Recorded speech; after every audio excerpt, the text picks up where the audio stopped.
ចឹងខ្ញុំប្រាប់ថាអ្នកស្រីខ្ញុំត្រូវផ្ដល់ថវិកាខ្ញុំរៀនចាប់ខ្ញុំមានលុយខ្លួនឯងខ្ញុំជប់យក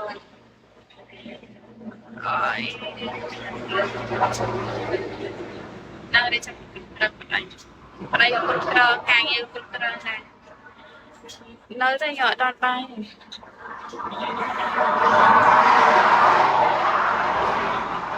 អត់លើមានអ្នកគ្រប់គ្រងចឹងហើយយើងអត់ទៅ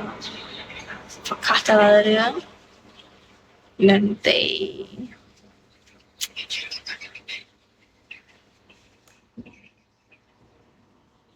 ដូច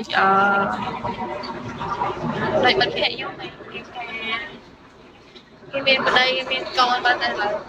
គេឈប់រៀនតាមពីទីហើយឥឡូវគេទៅនៅចិនអូយអូខេមិត្ត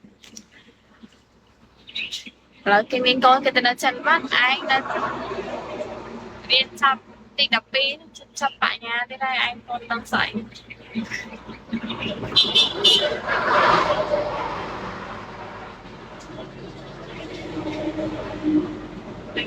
រៀនចាំខ្ញុំណាបើទៅរៀនចាំខ្ញុំទៅ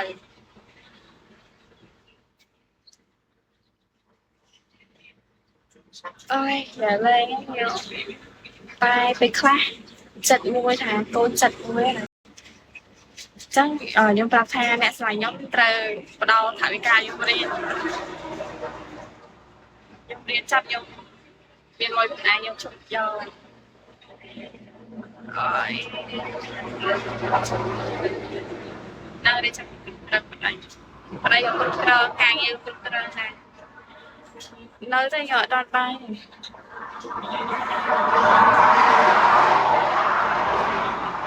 អត់លើមានអ្នកគ្រប់គ្រងចឹងហើយយើងអត់ទៅប្រកាសទៅរឿងនឹងទេ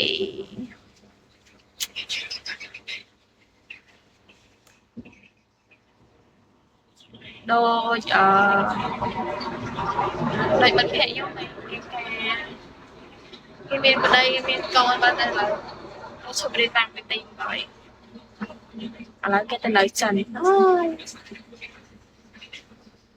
អូខេមិត្តឥឡូវគេមានកូនគេទៅនៅចិនបាត់ឯងនៅរៀនចាប់ទី12ចាប់បញ្ញាទេដែរឯងកូនដឹងស្អី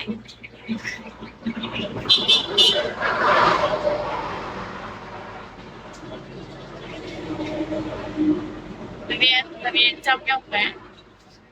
បើទៅរៀនចាំខ្ញុំទៅ